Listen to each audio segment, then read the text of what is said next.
నమస్కారం, న్యూస్ విజన్కు స్వాగతం. ముందుగా ముఖ్య అంశాలు.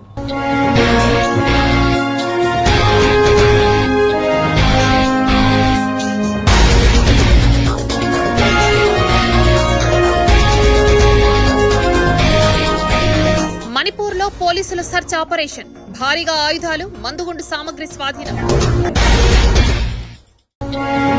ఉప ముఖ్యమంత్రి పవన్ కళ్యాణ్ కు వైరల్ ఫీవర్, జ్వరంతోనే బెజవాడలో పారిశుద్ధ్య నిర్వహణపై సమీక్ష. కొల్లేరుకు పెరిగిన బుడమేరు వరద ఉధృతి, 15 గ్రామాలకు రాకపోకలు బంద్. వినాయక చవితి వేడుకలకు సర్వం సిద్ధం, కాణిపాకం స్వయంభూ శ్రీ వరసిద్ధి వినాయక స్వామివారి ఆలయంలో ప్రత్యేక ఏర్పాట్లు. భార్యను చంపిన భర్త, అలిపిరి పోలీస్ స్టేషన్లో లొంగుబాటు.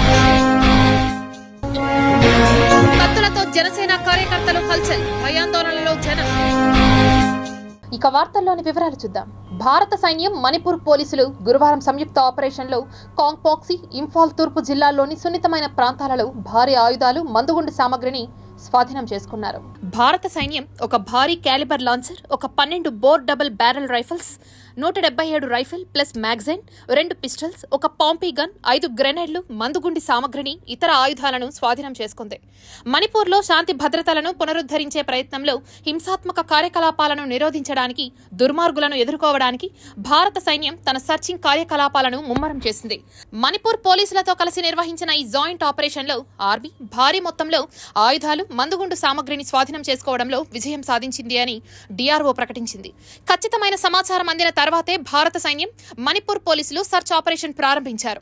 దీని ఫలితంగా కాంగ్పోక్సీ, ఇంఫాల్ ఈస్ట్ జిల్లాల్లోని సున్నితమైన ప్రాంతాల్లో భారీ ఆయుధాలను రికవరీ చేశారు. తద్వారా రాష్ట్రంలో శాంతి భద్రతలకు విఘాతం కలిగిస్తున్న దుండగులను పెద్ద దెబ్బతీశారు. కౌత్రుక్లోని నిరాయుధ గ్రామస్తులపై ఇటీవల జరిగిన దాడి తర్వాత ఈ భారీ ఆయుధాలను స్వాధీనం చేసుకున్నారు. ఇక్కడ కుకీ ఉగ్రవాదులు డ్రోన్ల నుండి బాంబులను జారవిడిచారు, అధునాతన ఆయుధాలను ఉపయోగించారు. దాడి అనంతరం బీజేపీ రాజ్యసభ ఎంపీ లైషంబా సనౌబౌజ్ ఘటనపై దర్యాప్తుకు ఉన్నత స్థాయి కమిటీని ఏర్పాటు చేసి దాని సభ్యులతో సమావేశాలు నిర్వహించారు. కోట్రుక్లో జరిగిన దాడిలో డ్రోన్లను ఉపయోగించినట్లు మణిపూర్ పోలీసులు కూడా ధృవీకరించారు. పశ్చిమ ఇంఫాల్లోని కోట్రుక్లో హైటెక్ డ్రోన్లను ఉపయోగించి కుకీ మిలిటెంట్లు అనేక రాకెట్ ప్రొపైల్డ్ గ్రెనేడ్లను మోహరించారు. అలాగే భద్రతా దళాలు పౌరులను లక్ష్యంగా చేసుకుని డ్రోన్ల నుంచి బాంబులను జారవిడిచారు. ఇలాంటి దాడులు పెద్ద కుట్రను సూచిస్తున్నాయి. రష్యా, యుక్రెయిన్ మధ్య గత 2.5 ఏళ్లుగా యుద్ధం కొనసాగుతూనే ఉంది. శత్రు దేశానికి నష్టం వాటిల్లేలా ఈ యుద్ధంలో ఇరు పక్షాలు వివిధ రకాల ఆయుధాలు, రసాయనాలను వాడుతున్నాయి.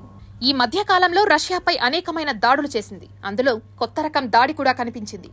ఉక్రెయిన్ డ్రోన్లను ఉపయోగించి రష్యన్ ప్రాంతాలలో కరిగిన థర్మైట్ ను స్ప్రే చేసింది.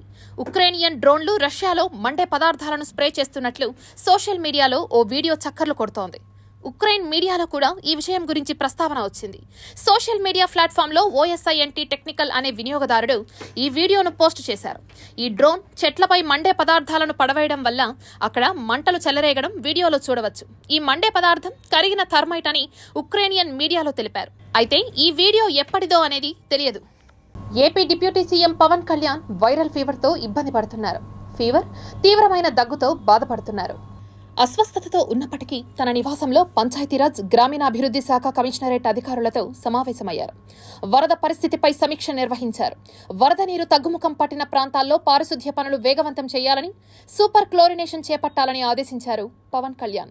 పారిశుద్ధ్య నిర్వహణ సరిగ్గా లేకపోతే అంటువ్యాధులు ప్రబలే ప్రమాదం ఉందని, దోమల బెడద తీవ్రత ఉన్నందున పారిశుద్ధ్య నిర్వహణ పగడ్బందీగా చేపట్టాలని స్పష్టం చేశారు. మరోవైపు స్వచ్ఛమైన త్రాగునీరు సరఫరా చేయాలని, అందుకు తగిన ఏర్పాట్లు చేసుకుంటూ నిరంతర పర్యవేక్షణ చేయాలని దిశానిర్దేశం చేశారు. అనంతరం ఏలేరు రిజర్వాయర్కి వరద ముప్పుపై ఎప్పటికప్పుడు వివరాలు తెలుసుకుంటున్నారు. ప్రస్తుతం డిప్యూటీ సీఎం పవన్ కళ్యాణ్ వైద్యుల సూచనలు తీసుకుంటున్నారు. మరోవైపు పవన్ కళ్యాణ్ కుటుంబ సభ్యులు సైతం వైరల్ ఫీవర్తో ఇబ్బంది పడుతున్నట్లుగా తెలుస్తోంది. మరోవైపు బుడమేరు సగం విజయవాడ నగరాన్ని ముంచెత్తిన తరుణంలో డిప్యూటీ సీఎం పవన్ కళ్యాణ్ ఎక్కడా అంటూ వైసీపీ నేతలు ప్రశ్నిస్తున్న తరుణంలో ఆయన ఘాటుగానే బదులిచ్చిన సంగతి తెలిసిందే. తాను బయటకి రావడం లేదని వైసీపీ నేతలు పదే పదే విమర్శలు చేస్తున్నారన్న పవన్ ఈ విషయంపై తాను ఇప్పటికే క్లారిటీ ఇచ్చానని, తాను గ్రౌండ్లోకి వస్తే సహాయక చర్యలకు ఆటంకం ఏర్పడుతుందని అధికారులు చెప్పారని, వారి సూచనలతో తాను వెనక్కి తగ్గానని క్లారిటీ ఇచ్చారు. అలా అని తాను ఏమీ చేయడం లేదని అనడం సరికాదని అన్నారు. తాను వరదలపై సమీక్షలు చేస్తూనే ఉన్నానని వివరించారు. ఇక పవన్ కళ్యాణ్ ఎందుకు బయటకు రావడం లేదని ప్రశ్నించే వైసీపీ నేతలు తనతో ఒక్కసారి వచ్చి చూడమని, తాను ఏం చేస్తున్నానో మీకే అర్థమవుతుందని వ్యాఖ్యానించారు. అంతేకాదు, తాను బయటకు వెళ్తే ఎలా ఉంటుందో, ఎలాంటి ఇబ్బందులు ఉంటాయో తెలుసుకోవాలంటే తనతో పాటు రండి అంటూ పవన్ కళ్యాణ్ వైసీపీ నేతలకు సలహా ఇచ్చిన సంగతి తెలిసిందే. కొల్లేరుకు బుడమేరు వాగు వరద ఉధృతి భారీగా పెరిగిపోయింది. నిన్నటి కంటే 2 అడుగుల మేర కొల్లేరు నీటి మట్టం ఎక్కువైందని అధికారులు చెబుతున్నారు. దీంతో 15 గ్రామాలకు రాకపోకలు నిలిచిపోయిన పరిస్థితి ఏర్పడింది. కేవలం బోటు ద్వారానే కొల్లేరు పరిసర లంక గ్రామాల నుంచి పిల్లలు, వృద్ధులు బయటకు వస్తున్నారు. ఇక ఏలూరు, కైకలూరు రోడ్డుపై నుంచి బుడమేరు వరద ప్రవాహం కొనసాగుతోంది. అయితే ఇంకా కొల్లేరుకు వరద నీటి ఉధృతి పెరుగుతుందనే నేపథ్యంలో కొల్లేరు లంక గ్రామాల ప్రజలు ఆందోళన వ్యక్తం చేస్తున్నారు. అలాగే వరద పెరిగితే మరిన్ని గ్రామాలు నీట మునిగిపోయే ప్రమాదం ఉంది. కొల్లేరు చుట్టూ ఉన్న 44 లంక గ్రామాల్లోని ప్రజలు బిక్కుబిక్కుమంటున్నారు. అయితే ఏలూరు, కైకలూరు మధ్య రాకపోకలు నిలిచిపోవడంతో ప్రయాణికులు తీవ్ర ఇబ్బందులు ఎదుర్కొంటున్నారు. ఇక కైకలూరు నుంచి ఏలూరు, ఏలూరు నుంచి కైకలూరు వెళ్లాల్సిన వారు ప్రత్యామ్నాయ మార్గాలను చూసుకోవాలని పోలీసులు తెలిపారు. చిన్న అడ్లగడ్డ దగ్గర రహదారిపై 4 అడుగుల మేర వరద నీరు ప్రవహిస్తుండటంతో భారీ వాహనాలకు మాత్రమే అక్కడి నుంచి వెళ్లేందుకు పోలీసులు పర్మిషన్ ఇస్తున్నారు. పలమనేరు నియోజకవర్గం బైరెడ్డిపల్లి చెక్పోస్టు వద్ద శుక్రవారం తెల్లవారుజామున కన్నయ్య, వెంకటరమణలకు చెందిన చెప్పుల దుకాణం మరియు పూల దుకాణాలు అగ్నికి ఆహుతయ్యాయి. అగ్ని ప్రమాదంలో పలు దుకాణాలు దగ్ధమై సుమారు 2 లక్షల రూపాయలు ఆస్తి నష్టం జరిగింది. స్థానికులు అగ్నిమాపక సిబ్బందికి సమాచారం అందించారు. అగ్నిమాపక సిబ్బంది ఘటనా స్థలానికి చేరుకుని మంటలు ఇతర దుకాణాలకు వ్యాప్తి చెందకుండా ఆర్పివేశారు. ఈ ప్రమాదంలో చెప్పుల దుకాణం మరియు పూల దుకాణానికి సంబంధించి 2 లక్షల రూపాయలు ఆస్తి నష్టం జరిగి ఉండవచ్చునని బాధితులు తెలిపారు. గతంలో కూడా ఈ దుకాణాలకు పక్కన ఉన్నటువంటి కొన్ని దుకాణాలు అగ్నికి ఆహుతవడంపై పలు అనుమానాలను రేకెత్తిస్తోంది. ఈ అగ్ని ప్రమాదం షార్ట్ సర్క్యూట్ కారణమా లేక ఇంకేమైనా జరిగిందా అనే కోణంలో పోలీసులు దర్యాప్తు చేయాల్సి ఉంది. ఆధ్యాత్మిక క్షేత్రంలో ఆధ్యాత్మికత ఉట్టిపడేలా వినాయక చవితిని నిర్వహించాలని తిరుపతి శాసనసభ్యులు ఆరణి శ్రీనివాసులు, పార్లమెంట్ సభ్యులు గురుమూర్తి తెలిపారు. తిరుపతి వినాయక నిమజ్జనం కమిటీ కార్యాలయంలో ఏర్పాటు చేసిన విలేకరుల సమావేశంలో MP doctor Gurumurthy, mayor doctor Sirisha, MLC doctor Sipai Subrahmanyam మీడియాతో మాట్లాడుతూ సామూహిక నిమజ్జన మహోత్సవానికి అన్ని రకాల ఏర్పాట్లు ఇప్పటికే వినాయక సాగర్లో పూర్తి చేయడం జరిగిందని, నగరంలో సుమారు 1000 మండపాలు నిర్మాణం చేసి 3 రోజులు, 5 రోజులు, 7 రోజుల పాటు నిర్వహిస్తున్న మండప నిర్వాహకులకు పలు సూచనలు అందజేశారు. వినాయక మండపాల వద్ద భక్తి భావాన్ని పెంపొందించేలా ఉండాలే కానీ అసభ్యకరమైన బూతుపాటలతో మండపాల వద్ద నిర్వాహకులు పెట్టవద్దని సూచించారు. ముఖ్యంగా మట్టి వినాయకుడిని పూజించి పర్యావరణాన్ని కాపాడేందుకు నగరవాసులందరూ సహకారం అందించాలని తిరుపతి మండప నిర్వాహకులను కోరారు. తిరుపతిలో జరిగే వినాయక చతుర్థి ఉత్సవాలని అంగరంగ వైభవంగా చేస్తూ ఉంది. ఎక్కడైతే హైదరాబాద్ మహానగరం కావచ్చు, ముంబై మహానగరాల్లో జరిగే విధంగా దాటికి ధీటుగా ఏమాత్రం తీసిపోకుండా అన్ని వర్గాల్ని, అన్ని సెక్షన్స్ ఆఫ్ పీపుల్ని కలుపుకొని ఎలాంటి విఘ్నాలు లేకుండా ఆనందోత్సవాలతో, అలాగే ప్రకృతికి పర్యావరణానికి ఎలాంటి ఇబ్బంది లేకుండా మట్టి వినాయక ప్రతిమలతో ఈ వినాయక ఉత్సవాల్ని జరుపుకుంటున్నారు. ఈ ఏడాది కూడా దానిలో భాగంగా ఆ ఉత్సవ సన్నాహక కార్యక్రమంలో భాగంగా ఇక్కడ అందరం కూడా కలిసి ఈరోజు పోస్టర్ని రిలీజ్ చేయడం జరిగింది. ఈరోజు తిరుపతి కమిటీ, వినాయక కమిటీ ఎంతో నెల నుంచి కష్టపడుతూ ఒక అవగాహన తెలుపుకుంటూ ఇవాళ ప్రకృతి కోసం ఒక మంచి అలవాటుగా చేస్తున్నది నేను అభినందిస్తూ, మేము కోరుకున్నది ఒకటే, మట్టి విగ్రహాన్ని పూజిస్తే తప్పకుండా దేవుడు కూడా మిమ్మల్ని ఆశీర్వదిస్తారు. ఎందుకంటే ఇది ప్రజాహితం కాబట్టి అందరూ మట్టి వినాయకుడిని పూజించండి, ప్రకృతిని కాపాడుకుందని మనం చేస్తాం. ముఖ్య ఉద్దేశం ఏంటంటే ప్రకృతిని కాపాడుకోవాల్సిన బాధ్యత ఎంతైనా ఉంది. మన సాంప్రదాయాలను, పండుగలను మనం ఎలా అయితే కాపాడుకోవాల్సిన అవసరం ఉందో ప్రకృతి ముఖ్యంగా కాపాడుకోవాల్సిన అవసరం చూస్తున్నాం. ఇప్పుడు వస్తున్నటువంటి వరదలు కానీ, జబ్బులు కానీ, హెల్త్ ఇష్యూస్ కానీ అన్నీ మనము ప్రకృతిని కాపాడుకోవడంలో చూపించినటువంటి నిర్లక్ష్యం వల్లే ఇవాళ మనం అన్నీ ఫేస్ చేస్తున్నాం. కాబట్టి ఇవాళ మెయిన్ పోస్టర్ ఆవిష్కరణ కూడా అదే, కెమికల్ ఫ్రీ చేయాలి, అన్నిటిని కూడా ప్లాస్టర్ ఆఫ్ ప్యారిస్ని నిర్మూలించాలి, మట్టి గణపతులను ప్రోత్సహించాలనే ఉద్దేశంతో కమిటీ ఇవాళ ఈ పోస్టర్ ఆవిష్కరించడం జరిగింది. అందరికీ కూడా అడ్వాన్స్డ్ హ్యాపీ వినాయక చవితి. సంయుక్తంగా కలిసి సామూహిక నిమజ్జన మహోత్సవానికి అన్ని రకాల ఏర్పాట్లు ఇప్పటికే వినాయక సాగర్లో పూర్తి చేసుకోవడం జరిగింది.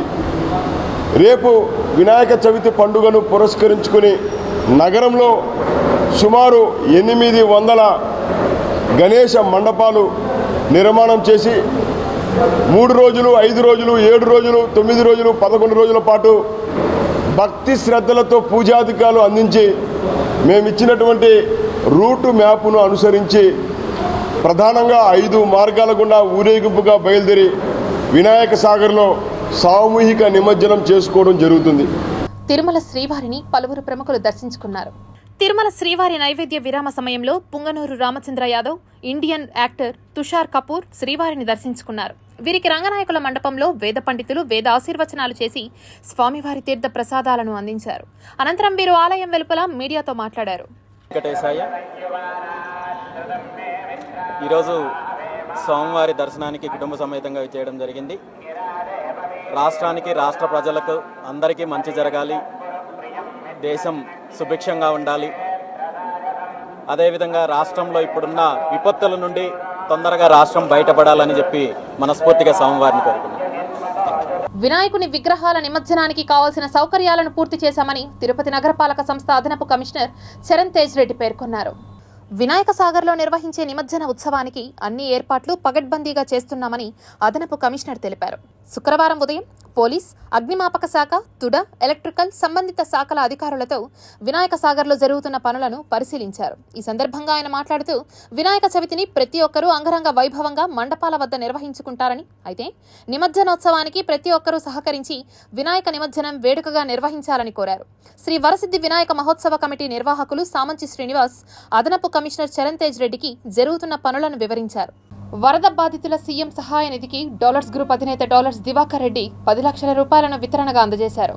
తిరుపతి ప్రెస్ క్లబ్ లో ఏర్పాటు చేసిన విలేకరుల సమావేశంలో డాలర్స్ దివాకర్ మీడియాతో మాట్లాడుతూ ఇటీవల విజయవాడలో వరద ముంపుకు మనసు కలిచివేసిందని ఆవేదన వ్యక్తం చేశారు. ఆంధ్ర రాష్ట్ర ముఖ్యమంత్రి సహాయ నిధికి 10 లక్షల రూపాయలను వితరణగా అందజేస్తున్నట్లు పేర్కొన్నారు. విజయవాడ మొత్తం వరదలతో మునిగిపోయిందని ఆవేదన వ్యక్తం పరిచారు. ఇలాంటి పరిస్థితులు మరి ఏ రాష్ట్రానికి రాకూడదని, ఇటువంటి పరిస్థితుల్లోనే మానవత్వం చాటుకోవాల్సిన అవసరం ఎంతైనా ఉందని తెలిపారు.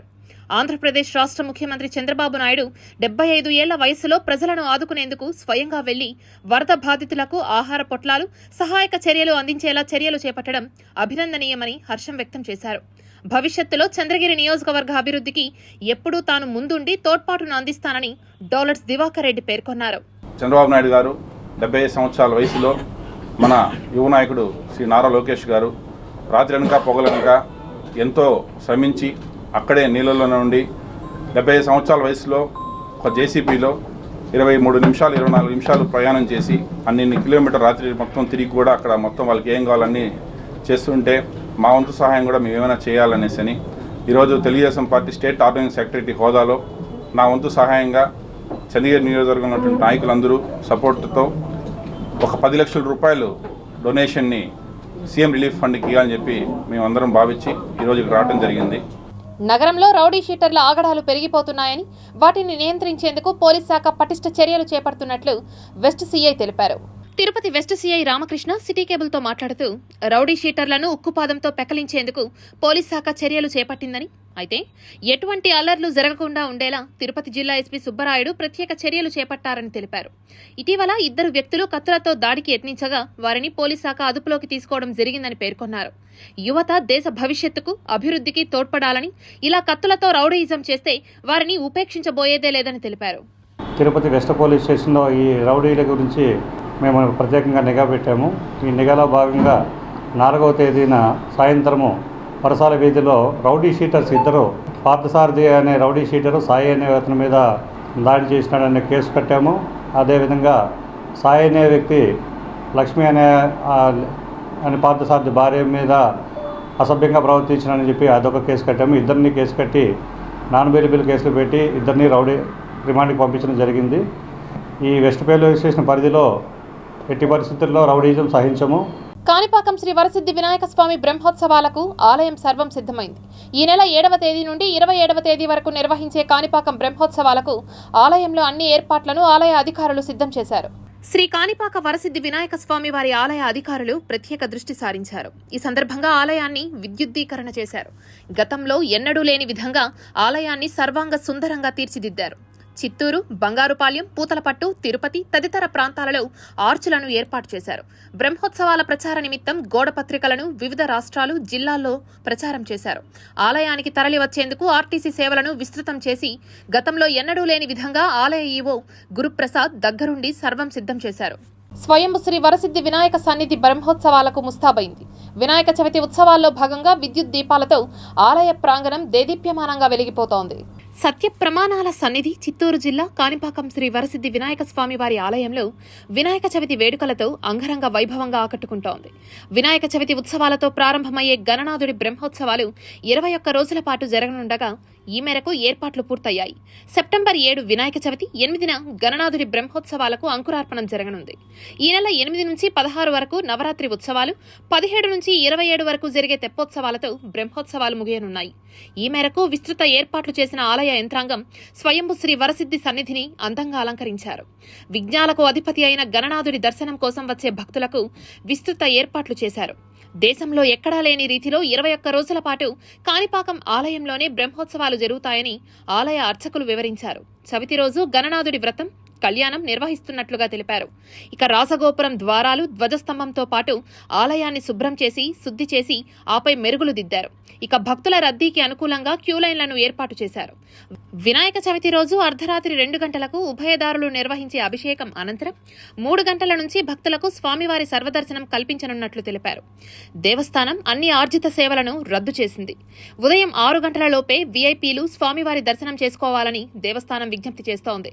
ఈ మేరకు చిత్తూరు జిల్లా కలెక్టర్ కోఆర్డినేషన్ సమావేశం నిర్వహించగా వికలాంగులు, వయోవృద్ధులు, చంటిబిడ్డల తల్లులకు ప్రత్యేక క్యూలైన్లను ఏర్పాటు చేశారు. కాణిపాకం ఆలయంతో పాటు అనుబంధ ఆలయాలను కూడా అందంగా అలంకరించిన దేవస్థానం గణపతి హోమం, అక్షరాభ్యాసం సేవలను యథావిధిగా నిర్వహించనుంది. వినాయక చవితి రోజున చందనం అలంకరణతో దర్శనం ఇవ్వనున్న వినాయకుడికి గణేష్ మాల ధరించిన భక్తులు పెద్ద సంఖ్యలో మొక్కులు చెల్లించుకోనున్నారు. ఇక అదే రోజు పుష్పకావిడి సమర్పించనుండగా రాత్రి కాణిపాకం ఆలయ వీధుల్లో సిద్ధి బుద్ధి సమేతుడై శ్రీ గణనాథుడు దర్శనం ఇవ్వనున్నారు. ఇక 8న ఉదయం ధ్వజారోహణంతో బ్రహ్మోత్సవాలు ప్రారంభం కానున్నాయి. రాత్రి హంసవాహనంపై గణనాథుడు దర్శనం ఇవ్వనున్నారు.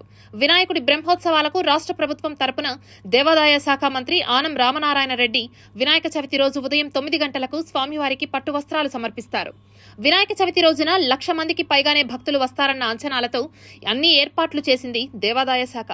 బ్రహ్మోత్సవాల నిర్వహణకు ప్రత్యేక బడ్జెట్ను కూడా కేటాయించింది. విద్యుత్ దీపాలంకరణలతో పాటు భక్తులకు అవసరమైన ఏర్పాట్లు చేసిన దేవస్థానం ఆలయ ప్రోటోకాల్ ప్రముఖులకు ప్రత్యేక క్యూలైన్లను ఏర్పాటు చేసింది. సామాన్య భక్తులకు అత్యంత ప్రాధాన్యతమిస్తామంటున్న దేవస్థానం క్యూలైన్లు, స్వామివారి ప్రసాదాలు, అల్పాహారం సరఫరాపై ప్రత్యేక దృష్టి పెట్టింది. దాదాపు 1,00,000కు పైగా లడ్డూలను సిద్ధం చేసిన ఆలయ యంత్రాంగం భద్రతపై పెద్దపీట వేసింది. ఆలయ పరిసరాల్లో సీసీ కెమెరాలు ఏర్పాటు చేసి కమాండ్ కంట్రోల్ రూమ్ ద్వారా పర్యవేక్షిస్తోంది. 400 మంది పోలీసులతో భద్రతా ఏర్పాట్లు చేసింది. భార్యాభర్తల మధ్య ఘర్షణతో భర్త భార్యను గొంతు కోసి హత్య చేసిన సంఘటన మంగళంలో వెలుగు చూసింది. కుటుంబ కలహాలతో అలిగి పుట్టింటికి వెళ్లిపోయిన తన భార్య రూపను గురువారం రాత్రి అత్తగారి ఇంటి నుండి ఇంటికి తీసుకువచ్చాడు భర్త రమేష్. అర్ధరాత్రి భార్యను హత్య చేసి పోలీస్ స్టేషన్లో తానే లొంగిపోయాడు. మంగళం క్వార్టర్స్లో నివాసం ఉంటున్న రూప మృతదేహం వద్దకు వచ్చిన తిరుచానూరు పోలీసులు దర్యాప్తు చేసి స్థానికుల నుంచి సమాచారం సేకరించి కేసు నమోదు చేస్తున్నట్లు తిరుచానూరు సీఐ సునీల్ కుమార్ తెలిపారు. ఈ సందర్భంగా ఆయన మీడియాతో మాట్లాడుతూ ఇటువంటి సంఘటన చోటు చేసుకోవడం బాధాకరమని, అయితే భార్యను చంపి భర్త స్టేషన్లో లొంగిపోయాడని తెలిపారు. ఈరోజు వినాయక చవితి కదా, పండగ ఉందనే ఉద్దేశంతో పిలుచుకొని వచ్చాడు. మరి ఎర్లీ అవర్స్లో ఏం గొడవ ఏమొచ్చిందో తెలియదు మనకు. కానీ పిల్లలు చెప్పేదాన్ని బట్టి కూడా వాళ్ళ డాడీ ఏదో చంపాడు అని చెప్తున్నారు. దీని మీద కంప్లైంట్ తీసుకుంటాం. పేరెంట్స్ మనోవేదన మనకు అర్థం చేసుకుంటున్నాం. వాళ్ళు ఇచ్చే కంప్లైంట్ మీద కేసు కట్టి డెఫినెట్గా దాన్ని దర్యాప్తు చేస్తాం. కారణాలు ఏమైనా ఉండొచ్చు. నిన్న నైట్ ఏం జరిగిందంటే, మేము ఈ పక్క పడుకో ఉన్నాము, మమ్మీ వాళ్ళ డాడీ ఆ పక్క పడుకో ఉన్నారు. డాడీ రాత్రి వేసి అరుస్తూ ఉన్నారు. మళ్ళీ పడుకునేసినాము. మళ్ళీ మా మమ్మీ అరుస్తూ ఉండింది. కత్తెత్తుకొని కోసేసినాడు మా డాడీ. గొంతు కాడ కోసేసినారు. మేము కిట్లో నుంచి మమ్మీ అని అరుస్తూ ఉన్నాము. మమ్మీ అరుస్తూ ఉండింది. మళ్ళీ పక్కింటి వాళ్ళందరూ వచ్చి తలుపు తీసినారు. మమ్మల్ని లోపల గడే వేసేసినారు. మేము తలుపు తీసి వచ్చే కొందికి డాడీ చేతిలో కత్తి నిద్రంతా ఉండింది. వెళ్ళిపోయినాడు. మళ్ళీ నా బిడ్డను చంపేనాడే, పంపేనాడు తడుకొని వచ్చి. నిన్న 12 గంటలకి ఇంటికాడికి ఉండారు సార్. ఇవాళకి ఇంట్లో నుంచి బయట రాలేదు బిడ్డ. అప్పటి నుంచి కూడా ఈ మరి జరుగుతుంటే పంపించినాను, సంసారం చేసుకుంటున్నారు. ఈసారి ఏం లేదు, వాడు తాగడు, వాళ్ళ మామ ఇంక తాగడు, దారం కట్టించినాను, ఇంక తాగడు, మారిపోయినాడు. ఇంక నీ కూతురికి ఏదన్నా ఒకటైతే నీ ఇంటికాడికి వచ్చి వదులుతాను. ఈసారి ఒకసారి క్షమించు, ఆ బిడ్డలు పాడైపోతారు. పండగ వస్తున్నది, ఒకసారి పెట్టకపోతే 3 ఏళ్ళు పెట్టకూడదు, పండగ దేవుడు పెట్టుకుంటారు అన్నారు సార్. అందుకని పంపించినాను. చిత్తూరు జిల్లా అభివృద్ధికి పార్టీలకు అతీతంగా సహకరించాలని జిల్లా పరిషత్ చైర్మన్ గోవిందప్ప శ్రీనివాసులు విజ్ఞప్తి చేశారు. చిత్తూరు జిల్లా పరిషత్ సర్వసభ్య సమావేశం చైర్మన్ గోవిందప్ప శ్రీనివాసులు అధ్యక్షతన జరిగింది. ఈ కార్యక్రమానికి ఉమ్మడి జిల్లాల ఎమ్మెల్యేలు, Chandragiri MLA Pulivarthi Nani, Gangadhara Nellore MLA Thomas, Tirupati MLA Arani Srinivasulu, Puthalapattu MLA Kalikiri Muralimohan, ఉపాధ్యాయ MLC Chandrasekhar Reddy, MLC Bharath, Tirupati MP Gurumurthy, పలువురు జెడ్పీటీసీలు, ఎంపీపీలు హాజరయ్యారు. తిరుమలలోని అన్నమయ్య భవన్లో నేడు డయల్ యువర్ ఈవో కార్యక్రమం జరిగింది. ఈ కార్యక్రమంలో భాగంగా వివిధ ప్రాంతాల నుంచి భక్తుల సూచనలకు, సలహాలకు, ఫిర్యాదులకు టీటీడీ ఈవో శ్యామలారావు బదులిచ్చారు. టికెట్ లేకుండా తీసుకున్న వాళ్ళ దాంట్లో, దర్శనం చేసుకోకుండా తీసుకుంటున్న వాళ్ళల్లో చాలా మంది మిస్యూజ్ చేస్తున్నారనే ఇది మా దృష్టికి రావడంతో ఈ ఆధార్కి 2 ఇవ్వాలి అనే నిర్ణయం తీసుకోవడం జరిగింది. సాధారణ భక్తులు ఎవరైనా సరే, దర్శనం చేసుకున్న భక్తులు ఎవరైనా సరే ఆధార్ అనేది అవసరం లేకుండా తీసుకోవచ్చు అనేది అది కూడా క్లారిఫై చేయడం జరిగింది. దర్శనం చేసుకున్నారు అనే ప్రూఫ్ చూపిస్తే చాలు, స్కాన్ చేస్తున్న ప్రూఫ్ చూపిస్తే చాలు, ఆ టికెట్ చూపిస్తే దాన్ని బట్టి లడ్డూలు పొందవచ్చు అనేది కూడా చెప్పడం జరిగింది. తర్వాత సుమారుగా గత వారం రోజుల్లో సుమారుగా 75,000 లడ్డూలని వివిధ దేవాలయాలకి, టీటీడీ ఇన్ఫర్మేషన్ సెంటర్స్కి పంపించడం జరిగింది. గత వారం రోజులుగా ఎలా పంపించాలి, రోజుకి ఎన్ని పంపించాలి, ఏ సెంటర్కి ఎంత పంపించాలి, అక్కడ డిస్ట్రిబ్యూట్ చేయడానికి కూడా అరేంజ్మెంట్స్ చేసుకోవాలి. ఒక రెగ్యులర్గా చేయాలంటే ఒక సేల్ కౌంటరు, తర్వాత స్టాఫు, కంప్యూటర్సు, క్యాష్ తీసుకునే విధానం, ఇవన్నీ కూడా ఎస్టాబ్లిష్ చేయాలి. ఆ సిస్టమ్ కూడా ఎస్టాబ్లిష్ చేస్తున్నాము. ఎందుకంటే రెగ్యులర్గా చేయగలము కాబట్టి ఇప్పుడు ఈ అరేంజ్మెంట్స్ అన్నీ కూడా వర్కౌట్ చేస్తున్నాము.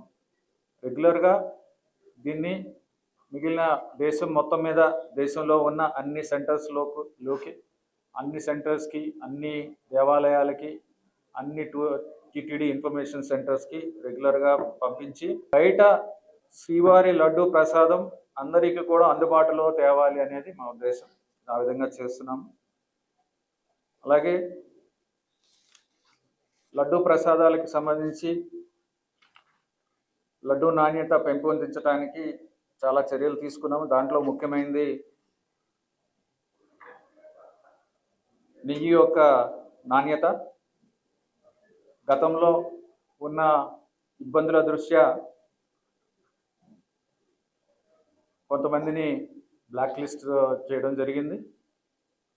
అలాగే వారి మీద ఎవరైతే అడల్ట్రేటెడ్ కల్తీ నెయ్యి సరఫరా చేశారో వాళ్ళని బ్లాక్ లిస్ట్లో పెట్టి దాంతోపాటుగా పెనాల్టీ వేయడానికి లీగల్గా ఆ చర్యలు కూడా ప్రారంభించడం జరిగింది. అలాగే ఎక్స్పర్ట్ కమిటీని ఒకటి వేసి, గివ్ ఎక్స్పర్ట్ కమిటీ, అవుని మీద ఒక ఎక్స్పర్ట్ కమిటీ వేసి, ఆ ఎక్స్పర్ట్ కమిటీ ద్వారా రికమెండేషన్స్ వచ్చిన తర్వాత దాని ద్వారా కూడా టెండర్ పిలిచి ఏ విధంగా క్వాలిటీ నాణ్యమైన ఆవు నెయ్యిని తీసుకోవాలి, కొనుగోలు చేయాలనే ఇది కూడా చేయడం జరిగింది. దాని ప్రకారం కొత్త టెండర్ కూడా పిలవడం జరిగింది. తర్వాత ఒక టెండర్ ఆల్రెడీ సక్సెస్ఫుల్ అయ్యి ఒక మంచి రెప్యూటెడ్ సప్లయర్ కూడా రావడం జరిగింది. సో ఈ విధంగా లడ్డు యొక్క రుచి మెరుగుపడుతుంది అని ఆశిస్తున్నాం. ఆల్రెడీ ఉన్న సప్లయర్స్లో ఎవరైతే సరిగ్గా సప్లై చేయట్లేదో వాళ్ళని తీసేయడం జరిగింది. సో ఎవరైతే ఉన్నారో పాత వాళ్ళు కూడా ఇంప్రూవ్ చేశారు. ఇప్పుడు ఇంకా ఇంకా మెరుగుపడుతుందని భావిస్తున్నాం. తిరుమలలో శ్రీవారి భక్తులకు తిలకధారణ కార్యక్రమాన్ని టీటీడీ ఈవో శ్యామలారావు, అదనపు ఈవో వెంకయ్య చౌదరి తిరిగి ప్రారంభించారు. గతంలో టీటీడీ నిర్వహిస్తున్న తిలకధారణ కార్యక్రమాన్ని కోవిడ్ కారణంగా నిలిపివేయడం జరిగింది. తిరిగి నేడు ఈ కార్యక్రమాన్ని టీటీడీ ఈవో శ్యామలారావు ప్రారంభించారు. ఈ సందర్భంగా ఈవో మాట్లాడుతూ తిరుమలలో భక్తులకు తిలకధారణ కార్యక్రమాన్ని ప్రారంభించడం చాలా సంతోషంగా ఉందని అన్నారు.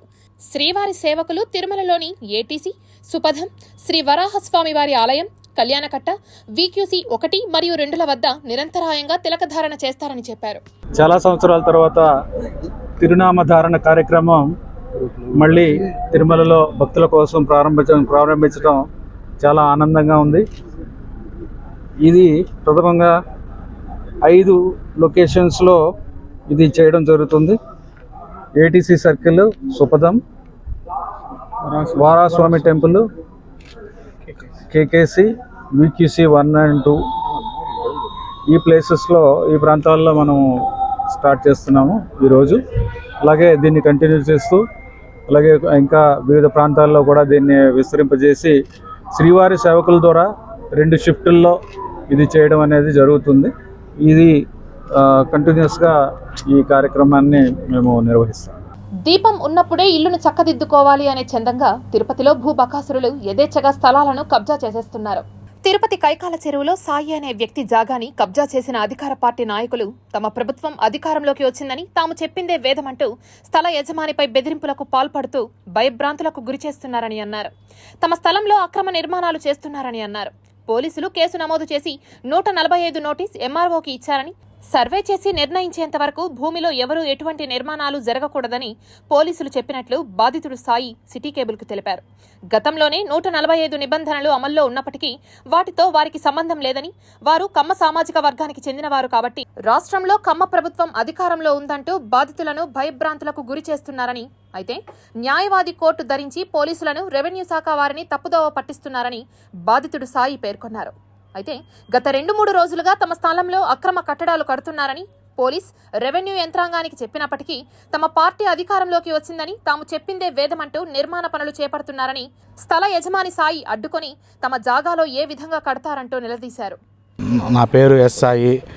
ఈ మా కైకాల చెరువు సర్వే నెంబర్ 1న మా సమాధి లక్ష్మక్కకి భూమి ఉన్నది. దాంట్లో అక్రమంగా సమాధి లక్ష్మక్కకి 2 వారసులు, ఒకరు చెంగయ్య, ఒకరు వెంకటరామయ్య. దాంట్లో మాకు 1/2 ఎకరా ఉన్నది. దీంట్లో అక్రమంగా వచ్చి ఇల్లు కడుతున్నారు. అప్పుడు మేము ఏమనగా గతంలో మా అన్న పోయిన సంవత్సరంలో పోయేసి మా అన్న ఆపగా సిఐ గారి కాడికి కంప్లైంట్ పోగా సిఐ సారు 145 నోటీసు MRO ఆఫీస్కి ఇచ్చి ఇది సర్వే చేసి ఎవరిదని చెప్పేదాకా ఈ భూమిలో ఎవరు దిగకూడదని చెప్పగా వీళ్ళు వినకుండా మళ్ళా వచ్చి దౌర్జన్యంగా ఇల్లు కడుతున్నారు. మాకు జడ్జిమెంట్ కాపీ కూడా మా పక్క అయ్యింది. OS number 4 of 2023 judgement copy. అప్పుడు సిఎస్ఆర్ మాకు సర్వే కట్టమని చెప్పి అన్నప్పుడు కూడా మేము సర్వే కట్టాము. ఆయన కూడా వినకుండా అప్పుడు 145 నోటీసు. ఆయన కూడా వాళ్ళు వినకుండా అక్రమంగా కడుతున్నారు. అతను అడ్వకేట్ అంట. చట్టాన్ని చేతిలో తీసుకొని మా ప్రభుత్వం వచ్చింది, మీ వల్ల ఏం చేసుకోండి, ఏం బెక్తారు అని లెక్కతో మాట్లాడుతున్నారు. నిన్నగా మేము సిఎస్ఆర్ కాడికి కంప్లైంట్ ఇచ్చి సిఎస్ఆర్ కాడికి రమ్మన్నా కూడా వాళ్ళు రాలేదు. ఈరోజు 11:23కి బ్లూ కోడ్స్కి ఫోన్ చేసినా ఇంతవరకు రెస్పాన్స్ రాలేదు. మా ప్రభుత్వం మీరేం చేస్తారో చేసుకోండి అని లెక్కతో మాట్లాడుతున్నారు వాళ్ళు. వార్తలు ముగించే ముందు ముఖ్యాంశాలు మరోసారి చూద్దాం.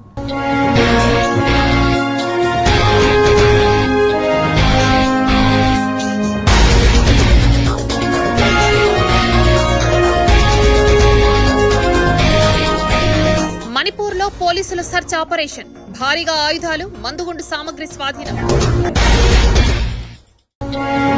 ఉప ముఖ్యమంత్రి పవన్ కళ్యాణ్ కు వైరల్ ఫీవర్, జ్వరంతోనే బెజవాడలో పారిశుద్ధ్య నిర్వహణపై సమీక్ష. కొల్లేరుకు పెరిగిన బుడమేరు వరద ఉధృతి, 15 గ్రామాలకు రాకపోకలు బంద్. వినాయక చవితి వేడుకలకు సర్వం సిద్ధం, కాణిపాకం స్వయంభూ శ్రీ వరసిద్ధి వినాయక స్వామి వారి ఆలయంలో ప్రత్యేక ఏర్పాట్లు.